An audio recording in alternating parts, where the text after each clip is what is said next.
La richesse des territoires, c'est la diversité de ses cultures, le savoir-faire de ses producteurs.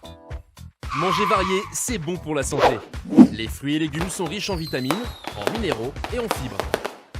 Tu en as besoin pour être à l'aise dans tes baskets, de quoi bien pédaler pour aller à tes cours. Et si en classe tes efforts ne sont pas toujours récompensés comme tu le souhaiterais, réjouis-toi de voir ce signe sur les étiquettes. C'est le logo de l'agriculture biologique.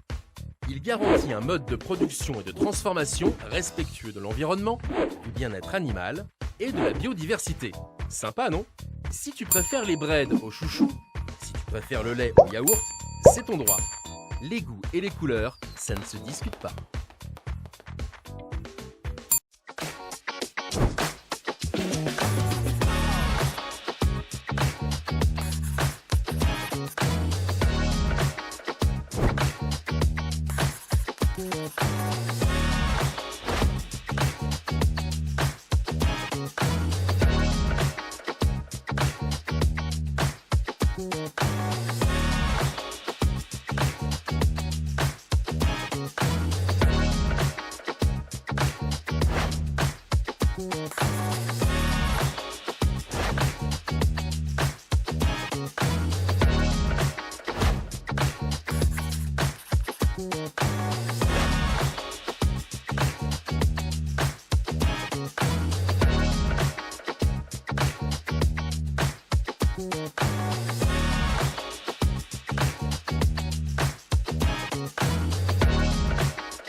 L'agriculture bio peut nourrir la Martinique. L'agriculture de demain, c'est l'agriculture bio. Vraiment intéressant et ça pousse à consommer différemment et à mettre l'argent dans des poches différentes.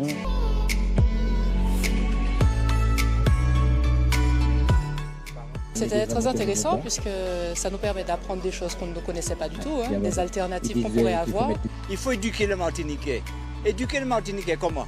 Revenir à la source dès la maternelle, éduquer les enfants, puisque pour ces enfants puissent éduquer les parents, parce que c'est comme ça. On peut avoir la main dans le potager, tout le monde peut avoir la main dans la terre. J'ai entendu qu'on pouvait faire simplement du jardinage sur un balcon, on n'était pas obligé d'avoir un terrain.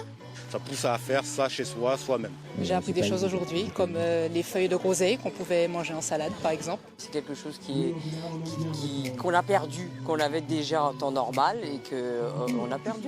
Il faudrait retrouver pour pouvoir manger mieux, bien et toujours être en bonne santé. Sans adjonction de produits chimiques, notre santé ne peut que mieux se porter. La route des femmes bio, c'est mutualiser, fédérer les producteurs bio avec les consommateurs. Comme ça, le consommateur, il vient, il voit, il déguste, il goûte, il fait tout. Donc ça, c'est la transparence, voilà, c'est le mot, la transparence. Je suis content de participer à ce genre de projet parce que ça permet aussi d'avoir une démarche avec les agriculteurs.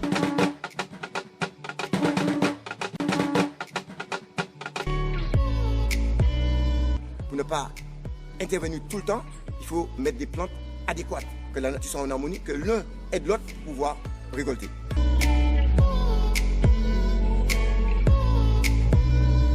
Il nous a montré comment il développait ses cultures, donc ses choix de culture. Donc on a appris beaucoup par rapport à ça et puis comment il concevait globalement l'agriculture. Nous les agriculteurs bio, nous avons cette envie, cette démarche de bien nourrir la population martiniquaise qui mange de n'importe quoi.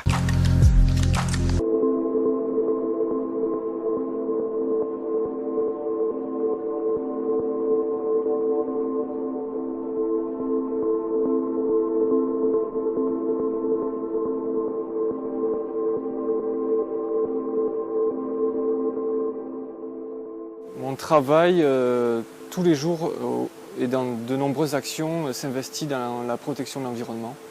à différentes échelles, que ce soit au niveau du système de culture, de par l'agriculture biologique, que par notre transformation et aussi notre mode de vie, puisque l'Herboristerie Créole, c'est une entreprise familiale et toute la famille est impliquée dans un processus de recyclage, d'utilisation des ressources de proximité, de diminuer les importations.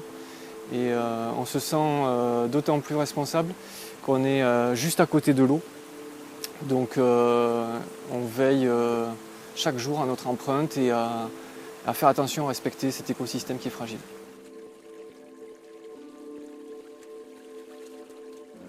Selon moi, ma contribution de mon activité à l'environnement, c'est qu'en tant qu'agriculteur bio, on travaille essentiellement avec la nature. C'est-à-dire qu'on produit certes, mais on produit avec la nature. On utilise les atouts de la nature afin de nous permettre en fait, de tirer un maximum de nos productions. Étant donné que je suis en agriculture biologique notamment et biodynamique, l'absence d'utilisation de produits chimiques contribue à une préservation déjà de l'environnement, à un maintien de la biodiversité aussi bien de la faune que de la flore. Et au niveau du terrain, j'essaie de remettre en place des espèces autochtones et d'aller vers la diversification.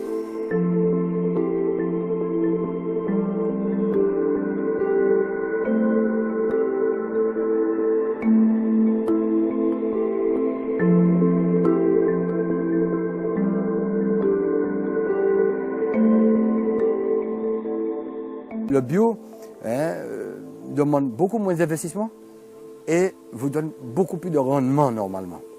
Je suis sûr et certain qu'avec cette agriculture-là, celle qu'on fait aujourd'hui, pas une agriculture bio où on doit acheter des intrants, où on doit acheter des engrais bio, où on doit acheter des produits bio, des insecticides bio, des désherbants bio, des ceci et de cela. Non, non. Avec cette agriculture que nous faisons aujourd'hui, où nous travaillons avec les micro-organismes de la forêt, qui eux sont sains, qui n'ont été gérés par personne, et qui continuent à gérer nos sols aujourd'hui, chez nous, ça c'est magnifique.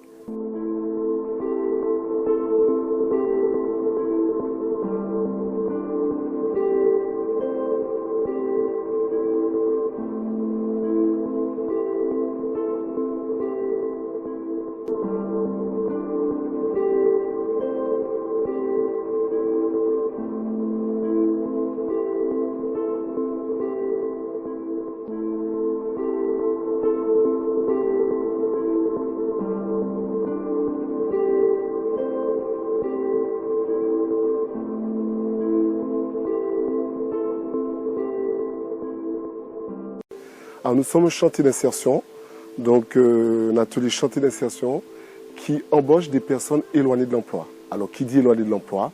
Des personnes qui sont au chômage depuis plus d'1 an, des sortants de prison, des jeunes qui ont du mal à trouver du travail par manque de qualification.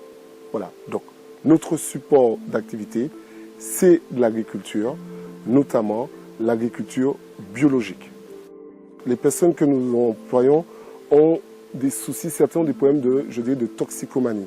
Donc, nous partons du postulat en disant, mais tout ce que vous ne pouvez pas dire à un salarié, ce que tu bois, ce que tu fumes, ce n'est pas bon pour ton corps. Et en contrepartie, on va balancer, mettre dans la terre ce qu'on appelle de l'engrais chimique, utiliser des pesticides. Il me dira, mais attends, qu'est-ce que tu me fais là? Tu me dis ce que je fais pour moi n'est pas bon, mais en contrepartie, on utilise des produits chimiques. Donc, il y a ce qu'on appelle, on est parti du postulat qu'il y a une corrélation entre un corps sain et une terre saine.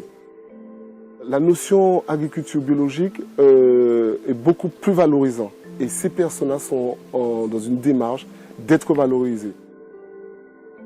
On crée un lien social parce que la plupart du temps, les agriculteurs bio, ils font des marchés, donc on est souvent amené à être en contact avec nos clients. Donc on parle beaucoup avec eux, on leur apprend à manger différemment, puisqu'on leur dit, bon, mais ça c'est une nouvelle variété, c'est pas une variété que vous allez trouver par exemple au supermarché, c'est une variété bio. Et ça se mange comme ça, on peut faire telle recette. C'est clair que quand on va dans un supermarché, il n'y a pas tout ça d'éducation.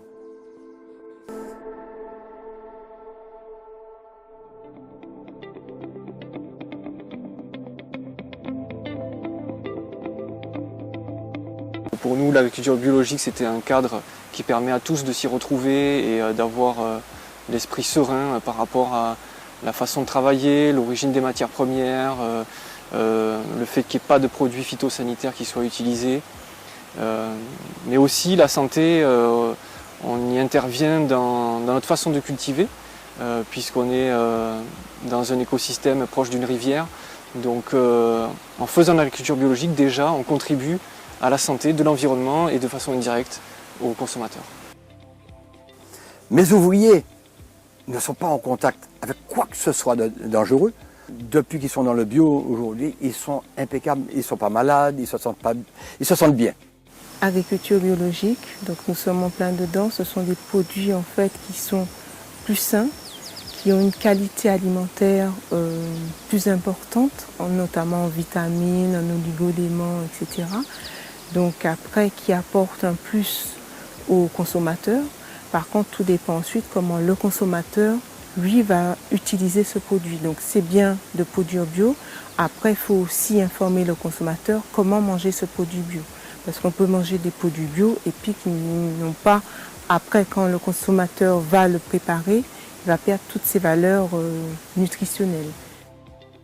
Quand je viens sur mon exploitation, j'ai faim, je ne me pose pas de questions. Je passe quelque part, je prends un concombre et je n'ai pas besoin forcément de me poser la question quand est-ce que je l'ai traité ou je ne l'ai pas traité. Et ça, c'est quelque chose d'unique en fait. Manger en toute confiance. Et c'est ce que moi je donne à mes clients en fait, de la confiance.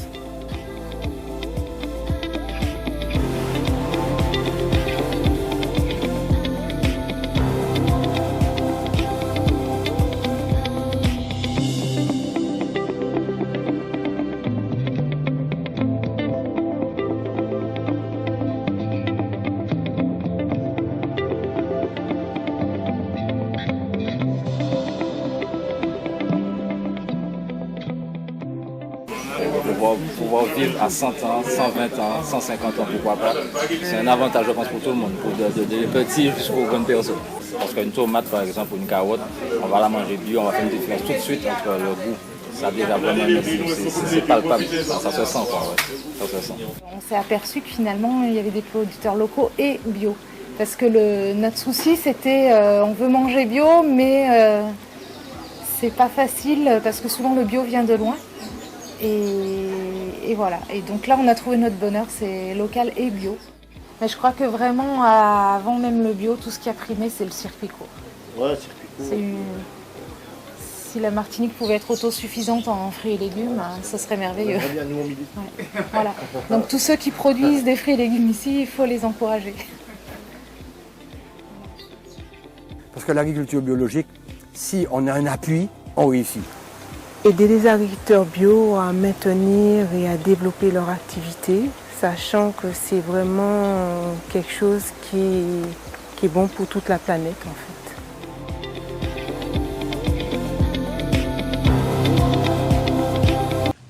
Ce jardin qui a une surface à peu près de 3 hectares. Un jardin, pas une exploitation. Franz y tient. Pourtant, il y travaille seul, 10 à 12 heures par jour depuis plus de 20 ans. Une véritable passion dont il a fait son métier en 2000, à l'âge de 35 ans. L'amour de l'agriculture, je l'ai eu depuis mon jeune âge. Il découvre alors l'agroécologie, une façon de cultiver la terre en imitant la nature. Mandarines, sapotilles, noix de coco, cultiver était un choix de vie réfléchi, aujourd'hui essentiel à son bien-être. Chaque année, Franz forme des stagiaires qui passent un diplôme d'exploitant agricole. Et aujourd'hui, on va, dans le cadre de cette culture, on va valoriser cet espace en faisant des bacs de permaculture. La nature ne laisse pas d'espace vide. Il illustre ce principe en leur faisant découvrir les bacs dits en lasagne. Nous allons commencer effectivement à confectionner ce bac en permaculture. Alors pour vous, normalement, on commence par quoi? Par le carbone. Par le carbone, effectivement. Grâce à ce principe de couches successives de bois et de feuilles vertes, tout ce qui pourrait être considéré comme un déchet est ici valorisé. Une contribution pour la culture de ces futures tomates. On utilise tout ce qu'on trouve sur l'exploitation et je ne pensais pas qu'on pouvait le faire parce que je réfléchissais comment faire justement parce que là, il n'a pas de fumier, il n'a pas de tiro, tout il a trouvé ici. Ce qui veut dire le tiro, au lieu de l'acheter, on l'a trouvé ici, dans les anciens bacs. Franz apporte un enseignement technique mais aussi philosophique. Le métier d'agriculteur impose des sacrifices. Il faut alors être passionné pour ne pas perdre la motivation et l'envie de cultiver.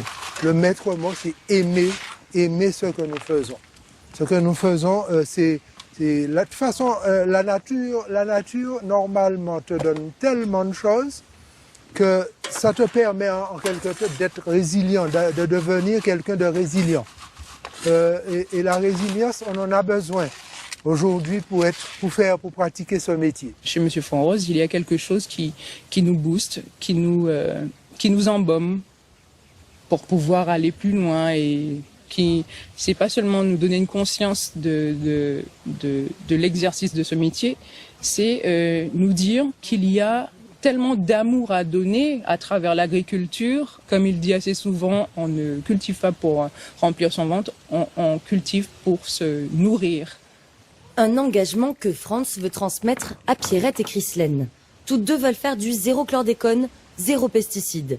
Au-delà de la gestion entrepreneuriale, elles devront faire face aux changements climatiques, les saisons changeantes, les cyclones ou encore les variations de température. Une nécessité s'impose, s'adapter. Adapter sa culture, adapter les plants aussi que nous allons utiliser. Je crois qu'il faut revenir de plus en plus à une plantation rustique, puisque ce sont des plants qui résistent très bien à des conditions difficiles climatiques.